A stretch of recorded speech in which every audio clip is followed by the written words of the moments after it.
We spent all of our coin on potions and balms. Alchemically induced slumber was the company's lot for the month. A few murky potion commas, and that's how we brought the company back into fighting shape in less than a month. Wounds mended, we found ourselves lacking men in the line. Hiring a bunch of work-able bodies was in order. Year of our Lord 916, Day of the Spoiled Leper. It is the end of days. Bible-like. We got stranded in the burg of Shivstadt at the verge of bankruptcy. The locals were agitated. The lower quarters of the city were brimming over with the froth of rebellion. The poll tax gripped the populace. Somehow the high nobility decided to tax the number of poles in each building. Their reasoning was that Cruniac flesh caravans are not cheap to maintain, and so they tax the plebes only in order to feed them. The argument was made during the Second Communion debate in the Porphyrium Colosseum. It did not go well. The spokesman for the High Federation was a poet named Yarrick Vaughn. He was lynched, and his body was quartered by the mob. The bailiffs were unable to contain the crowd. The guilds within the city walls reprimanded their members for formality's sake, but it was becoming evident that riots were at hand. We decided we would sell everything we could within the city walls and use all our coin to hire help from the Mercenary Guild, so we would replenish the roster and be at full strength. In turn, we would rent our arms to whatever guild or noble was willing to foot the bill. It was in times like these that the shrewd mercenary captain can make growth happen. We would hire help, so we could catch a fat contract. Cuprid, our spy master, gathered information from the local halfling rat's nest. It turned out 2 army groups financed by the High Federation were heading our way to repress any uprising. They were 4 weeks away. We had time to act before the real killing began. Rat nests are bands of rogue halflings that have no master other than their ringleader. They make it their business to meddle secretly in everyone's affairs and find out all they can by subterfuge. They further sell the information to whoever affords their services. Cuprid, a rat himself, has a deal with this lot. We take advantage of that every time we can. He mentioned a peculiar character that marks the local militia, Stirkar, the Gibbet King, a heathen beast of a man that has earned the respect from the local populace by launching mostly successful raids on the nearby enemy burg of Flosgrad. He is a man obsessed by violence. One can tell that at first glance. His body and face a primitive meat sculpture that many carvers have gone to work on. Huge, burly, scarred, grim. I was genuinely interested to see if we could make him join the company. We already had a Norseman named Stirkar in our group. It would make it easier to recall his name come payday. The marketplace was watched over by the Cathedral of Our Lady's blooming glass crown, a jeweled marvel of a structure that had more glass than stone in its facades. Truly remarkable how it took only 100 years to build. A monument for the Mother of Christ. Transparent beauty that filters the sunrise light upon the full marketplace. I could smell them first. Then, sporadically, over the bustling sound of the crowd, you could sometimes hear a few of their number. I knew what was up before I made eye contact, but it still hit me hard when I finally saw them. The gibbets. It's not death that appalls me. It's the way the gibbets trivialize it that angers me. The way human pieces are displayed in disrespectful excess. Trivializing death. Despicable acts of wanton cruelty. Some of the buggers were in agony, begging for death, hanging from poles that will never be taxed. The beautiful light filtered by the cathedral made the spectacle even more appalling. A bustling crowd going about their business, disregarding the criminals begging for relief. That meant they were fresh, if they had breath yet to beg. That meant that a contract might be at hand. Time to profit. Time to stay afloat. Time to ask around. It seems the folk on the gibbets were Ankalites. They tried to take over a slave shipment, but were counterattacked by a militia group. Stirkar was their leader. The cruel display was not his doing, however. Some sheriff trying too hard was to blame for that. Life is pointless and cruel. Utterly. We did our best to ask around for the sheriff's name. Just my luck. He was an overseas black man.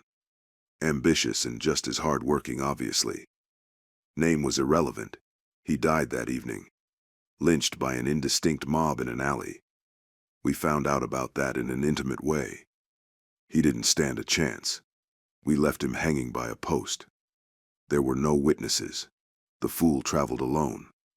We killed the Oncolites from the gibbets. At least the ones that were begging for relief. Satanic situation. We did what we could and kept looking for Stirkar the stranger. We found out he was hunting dark bloods outside of Berg walls. Uruks. We figured we should catch up with him before we missed our opportunity to catch him alive. The Uruks were one day out west from the Berg. They had a wagon fort and were consolidating their position with ditches when we arrived. The militia had been decimated a night before. We gathered this from the Radiant Heart contingent holding the orcs in place. Stirkar was nailed to one of the wagons. He was blinded in the eye. We were too late. We thought we might as well do our Christian duty and go that extra mile, slay all the darkbloods and replenish our pickling barrels with goodies for the alchemists. Uruk brains fetch a premium amongst dark-blooded varieties. The Radiant Heart Templars were barely enough to pin the orcs in place. They advised against charging the orcish position. We had no time to lose. We loaded up on alchemicals and decided we would attack the buggers on 3 sides for show, and on the 4th side to win. It felt great to outnumber a foe even when you're undermanned. Feels great to be on the winning side. We advanced. All of the lads in coats of plates or straight-up full-plate armor. Drugged to the gills. Go time. We bunched up in testudos and approached the wagon fort. The ballistas had ruined 4 of our good plate shields. One got a lucky shot and slew Gustav through the throat. That pushed us over the edge. I had to blow my whistle several times before the men lowered their fight tempo to what we decided upon. 3 sides for show, only to tie them down, and 1 side for full effort.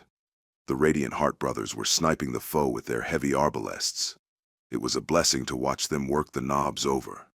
Gustav really did a number on us to get shot up like that. His gorget was missing for some reason. Fool, the brothers were furious. Some went berserk. Too much chems for sure. I scraped the plan so as not to waste the berserkers, and gave a full-on charge order on all 4 fronts. The lands clambered through the barricades, reached the wagons, and engaged the enemy across the fort line. The Sword Brotherhood decided to join in, so we would overwhelm the foe. Soon they started bunching in our numbers, impeaching us from fighting properly. Too crowded. Barely enough room to stab. It was sheer chaos. The Uruks could not use the upper ground from the wagons due to the ranger bolts forcing their heads down. The volley density was immense, so we started grappling with the Uruk fiends. The chems, the rage, but most importantly the training were evenly matched by that cursed breed. Uruks are engines of war if nothing else. The slaughter was immense. It started pouring through the gut cloud. The rain was so dense the atmosphere became hazy. Fog also moved in on our position. The Rangers finally retreated, giving us a chance to regroup our attack line and launch another charge at the parapets. The fog kept both sides from firing missiles at the foe. The second time our experience won over. We broke the first orc line of defense and found a second circle of wagons on the inside. We fought bitterly. The orcs did as well. It all came down on our ringmail's quality. We were all stabbing groins and armpits. The orcs rarely had any protection there. Their forges producing large quantities of brutish thick plates and nearly no mail for the weak spots to time costly for this clan's production quotas, I guess. Slowly we puncture our way inside their inner wagon ring. We took prisoners this time. We needed to learn how many more were coming. The rest of the orcs we quickly dispatched. Torturing orcs is just not feasible. It invites darkness. Their orc speech weaves curses as they die. No man should endure them. Stirkar was missing one of each eye, ear, hand, foot, and a testicle. They were turning him into a living hex totem. Not sure what that meant. But the brother that told me this seemed sure enough. The rest of the militia had been sacrificed by their shaman.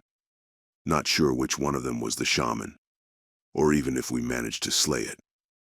The spell he was brewing in Sturkar had been interrupted, so that was that. We took the poor bastard in, healed him, and tied him down. He tried to kill himself every turn he got. Orc captives usually do. One can only take so much rape and torture until he breaks. We force-fed him feeling potions, and thought it sadistically ironical that the Gibbet King nearly ended up like his victims. The Rangers took in the orc captives, regarded us like medmen for our industriousness in dealing with the fallen corpses. Orc bodies for the refugee pigs, and the heads for the Aquila alchemists. Upon our return to Shivstadt, we found the streets filled with raving bands of lynch mobs.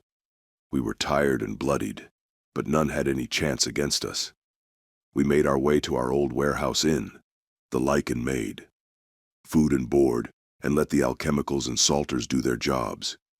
We bought a mechanical hand to Sturkar. We knew he would come around eventually.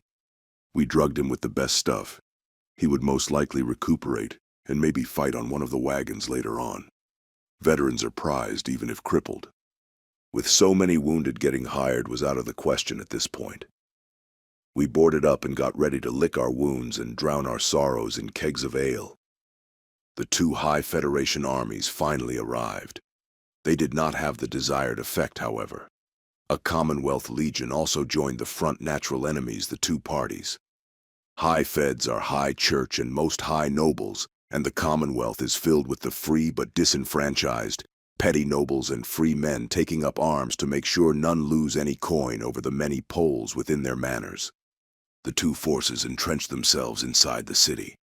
High Federation in the Ducal Palace and the Commonwealth force within the Manufactorum district. Both parties had men on the inside of the walls, so keeping the armies out was not an option. I did not envy the count of this burg. The armies would eat the town bare. Soon enough the rioters dispersed. A month passed. The wounds healed, woven in by the potions. We lost only 1 to withdrawal. Was this godly? No. Alchemicals were the devil's work for sure. All that use them end up ruined husks in the end. Yet if you don't use any, you lose fights. You rest and heal more than you fight. It is almost impossible to stay afloat financially as a merc group. We do good when we can. As the John the Revelator commanded, we don't take more than our due from our patrons, and we don't rape and pillage. Humans. Orcs are a different matter. We use all we can from those hell critters, but yes, we keep afloat by sinning, and I hope to God Christ forgives us. The half-orcs are part of the high church fold, true believers through and through. Some refrain from alchemicals when we can afford to. I find that repulsive and unprofessional. You are either a soldier, or you are not. If you don't use, you force another brother to cycle alchemicals at a worse rate. We switch between us who gets to use, so that we are always covered. Always having augmented brothers, while the rest recuperate. Pacifism is a sin is what I think. Downright evil almost. You rely on violent men for protection that makes you a burden. And he who does not take care of his own is worse than a heathen, is what St. Paul commanded in 1 Timothy 5:8. There was also an important Encolite presence in the burg. They chose not to take sides with regards to the poll tax, so they ended up as isolationists, not risking to be pitched on either barricade. The Encolites sealed off their compounds and agreed to offer first aid to both parties if the situation demanded it. Encal, the healer, obtained his followers through just such situations. He helped those in need, asking for political support in return. His message is clear: death to slavery and benefits for serfdom. The small folk loved what he was offering. At first, the curious prober would be offered a ritual drink. It mattered little if the ceremony was attended, as long as the drink was consumed. Within the aromatic concoction, traces of alchemicals could be found, strains that open the initiator to the visions Encal is projecting. This weave bond establishes itself over a period of 4 months, in which the aspirant's loyalty is tested. If he is considered to be trustworthy, Incal starts projecting visions within the aspirant's rest hours.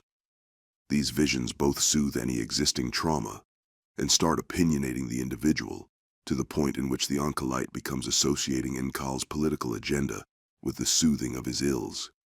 Shivstadt, the burg we ended up in, sports a numerous slave population.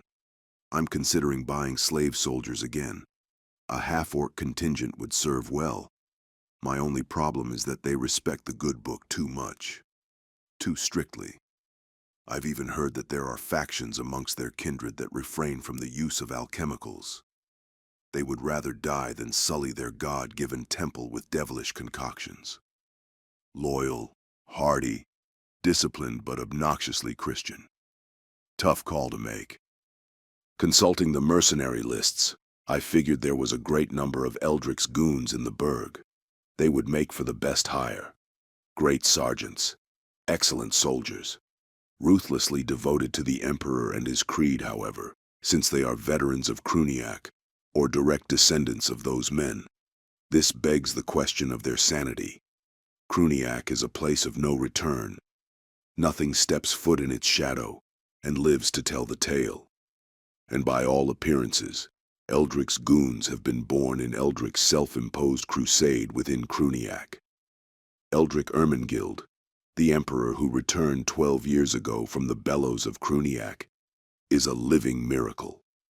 Not only did he descend into Cruniac 742 years ago with a limited army group, but he also resurfaced, followed not by one, but by two armies, the Silent Legion and Eldric's goons, or Sons as they call themselves.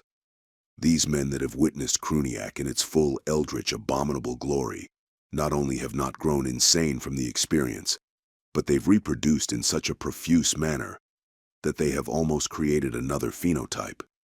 This breed has distinct traits: a pale complexion, gossamer frail hair, soft nails, and an aversion to light.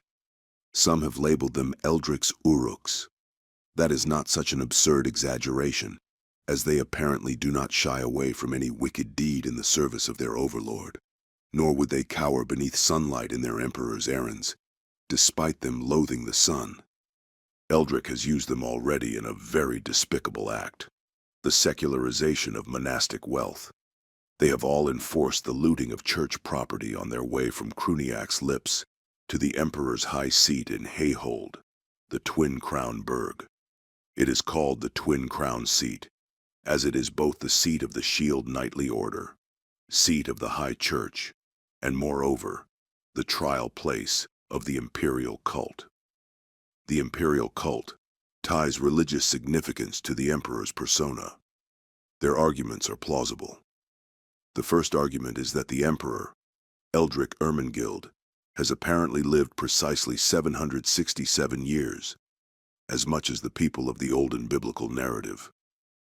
This has been tested in Hayhold, through the scrutiny of a most trusted means: the use of the royal griffin brood. It is known by all that royal griffins have always been able to sense falsehood in sapient creatures. This is how the throne was guarded empty these past few centuries, from all the impostors that have claimed to be the returned emperors. All liars or deluded prophets have been viciously mauled by griffin talons, until Eldric showed up and took control of the throne brood. That in itself is a feat of excellence worthy of a crown. Griffins possess an unnaturally sharp mind, being capable of deeper intelligence than dogs even. They are also fiercely territorial and impossible to subdue by weave. The ancient of the pack, a millennia-old beast, accepted Eldric's membership in the throne brood, convincing the small folk of his authenticity as the returned emperor. The Questors, a vicious secular order dedicated to the protection of the former Imperium, have also admitted Eldric Ermengild as their ruler. After a ceremonial interrogation, only the living returned emperor might have passed. The two surfaced armies received the backing of the questorial force throughout the burgs. Eldric's goons have imposed a draconic toll on all the churches on their way to Hayhold. Blood was not commonly shed. Their force, doubled by the Silent Legion army, was enough to bully into compliance all the fortified monasteries and cathedrals on the way. This booty was used to hire an even larger army, full of professional mercenaries, so much so that Ermengild was titled Lord Merchant of War. The Silent Legion makes up for at least half of the Emperor's might. They are a legion of mute war masters that can talk and coordinate through sheer thought. By doing so, they are impossibly coordinated in their maneuvers and offer Ermengild a peerless advantage on the field of battle. Their presence on the battlefield was felt in the 5 battles of orc purging 12 years ago, right after Eldric's ascent from Cruniac. The orc force annihilated that year was surely enough to wipe out the northern baronies. Those fights alone would have been enough to win over the small folk on Eldric's side. So it's either half-breed warrior monk slaves or retired zealot enforcers. This choice, or hire mercs piecemeal and not in bulk, which means I will have to cook up the bonds of brotherhood from scrap. Finally, I went with buying all the half-orc stock the High Church had available in Shivstadt, and hired as many of Eldric's sons as I could afford for the rest of our coin. This would provide me with good line fodder, the half-breeds, and excellent sergeants, the goons. The half-orcs came, followed by a small contingent of priests from the Salter's Order. These monks are not a fighting brotherhood, and yet they are no pushovers. They are more of a praying brotherhood, if anything, reputedly fearless and medically trained, drawn by the High Church from a lot of mostly orphans or destitute children. As the name suggests, they are supposed to be the salt of the earth, not only the binder that gives things their taste, but also that which keeps things from running afoul. The High Church has trained them from birth to serve the cause of humanity and to forego all worldly possessions. They are also reasonably meek, in the literal sense of the word, as incapable of violence yet bridled under the right authority. This makes them a welcomed asset in a defense scenario, yet they would not be an asset on the battlefield as they are not unit-trained and may not maneuver around. Eldric's goons are hardened and grizzled veterans, the whole lot. Not only have they fought in the short and brutal campaign against the encroaching darkblood threat in the northern baronies in the past 12 years, but they have most importantly been born in Cruniac, where they had to survive in an outworldly climate for God only knows for how long, as time flows differently in Cruniac. They have a reputation that precedes them, being the direct descendants of the men that followed the Emperor within the demon's innards. The 2 armies hired up all the mercs in the area. Since more than half of us used to be High Church property, we ended up on their pay scrolls. Half-orcs are weird that way, loyal to their slavers even unto death. God knows how those poor buggers are being brought up like this. We partook in no major battle. We kept the pig swarm safe. That is the limit of our glorious duties in his engagement. We butchered and processed some dark bloods, and we ended 2 raider bands. Sturker the Gibbet Gimp recouped from his wounds and started fighting in the front line. Somehow he can do that. He drinks alchemicals twice as much as the rest of us, and that helps him overcome his disabilities. A great D, we give him all the chems he asks for, and we let him at it. I've never seen a man fight like him. Oddly enough, old Sturkar from our band wants nothing to do with the Gibbet King. Not sure why. And I don't care, really. Al. He seeks death in battle, everyone knows it. Fully healed, we got hitched by a mercenary general leading a host for Ermengild. Guard duty for dwarves was the mission. Protect dwarven engineers while they prospect a border region for a great building complex. One of the Salters got an eye smashed in shut. Him and his brothers kept trying to convert the Gibbet King. Staunch pagan, that one. Lost soul. Kept out of the whole affair. Let good old-fashioned violence and cheek-turning work themselves out. In any case, there was a visible strain in the group. Half the band was secular, coming from the freethinker burgs, and the other half was warrior monk material, zealots through and through. We had a few heathens, of course, but mostly was either Christians of one breed or another, or seculars. This was fine in my book. Keeping all walks of life in the company, meant that we could sport some of their best fighters. But inevitable friction would arise, and so far I had been too lax about it. Discipline is paramount within a battle group. Discipline is paramount and coin is key. Coin might not make a man, but it sure as heck allows you to hire paladins. The problem is simple. Nobody gives alms for the pauper knights, to the point that it matters. No chapter of knights can sustain itself from donations. A war horse alone would be way out of the buy range for a sword brotherhood that is sworn to defend a county. That's why all the knightly brotherhoods are also part-time mercenaries with caveats. What I mean is that they won't fight to put a lord on the throne. They won't put out rebellions either. Some won't even hunt raiders. But darkbloods?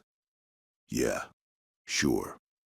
No matter the ilk or number, you'll always encounter sword brotherhoods or full-fledged knightly orders, waging war on the vile monsters for coin. I'm sure most of them really believe what they preach, and that they would do it for free. It's just that doing it for free would mean going broke and giving up the fight. We once fought alongside some sort of a Templar. We were trying to put down a troll tyrant around whom a band of dark ilks was gathering, right around the burg of Cruniac. He was a member of the Rampant Griffin's order, a griffin rider, a Talon they called him. The only thing that made him different from, let's say, the Knights Errant or Radiant Heart orders was that his was a secular gathering of men.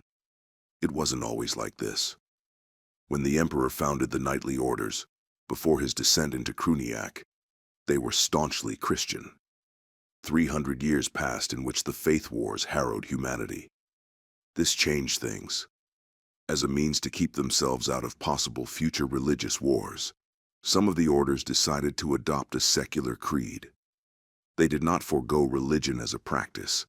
They still lived as devout warrior monks, but their creed became secular. This changed the Rampant Griffins, along with the Stygian and Glaucus Knights, from Templars, which means Knights of the Temple, to Paladins, Knights of the Palace. Eldric Ermenguild's imperial palace, that is. All the orders still hold loyalty to their founder, the Emperor, even if several hundred years have passed since then. I am sure to update my journal about this topic. I should at least mention the principal knightly orders, and I will start with the secular orders. The Knights Glaucus oppose the weave and all anomalies derived from the weave. They are a powerful lot that have the ability to purge weaving and mend anomalies to some extent. The Rampant Griffins are an order focused on delivering prompt answers to all military crises within the burgs, some of the most flexible and adaptable military order. The Stygian Knights are loners that master both the art of war and single combat, and share their knowledge by joining every war versus the enemies of humanity. They are called Stygian due to their creed that compels them to engage and slay the strongest foes wherever present, making sure that each enemy war chief has a match on the battlefield. The Christian orders are the Fending Grasp, a world's edge, mountains cult that gathers the sentenced to death from all provinces in exchange for their protection versus the many unnatural threats that haunt humanity. The Radiant Heart is an order that specializes in training trainers and leaders of men. It is an order created to act as humanity's backbone, providing an unequaled breed of sergeants. The Knights Errant are an order that creates superbly trained, perhaps martially unparalleled chivalric knights that form small combat groups with the intent of solving complex military quests. There is also an order of knights formed by our Lord's people, the Orion Knights. They are sort of an hospitaller order that combines martial flexibility with lore hoarding and mastery over the sciences. Of all their many talents, they are mostly renowned for their practice of the art of medicine, deep within conflict zones. They form the largest bulk of military-capable medics and engineers, and they make it their duty to protect humanity as best they can. Due to prejudice, they are widely reviled and form a very persecuted lot. What keeps them on the maps are their superb competence within their fields, which makes them valuable allies, and also their military might that is defiantly a force to be reckoned with, their compounds being superbly managed and enforced throughout the burgs. Even so, the Orions have a tense relation with many of the burgs they help enforce, their military capabilities being the only thing that keeps them from being banished and despoiled of their assets. The presence of the Emperor somewhat lessens their tumultuous state of affairs, since they were always welcomed within the ancient imperial administration, pre-descent into the... Since the ascent from Cruniac, Eldric Ermengild has given them no reason for concern, but has neither promulgated any laws to further strengthen the Orion stations within the burgs. Things are yet to be flashed out concerning the Orions within the burgs.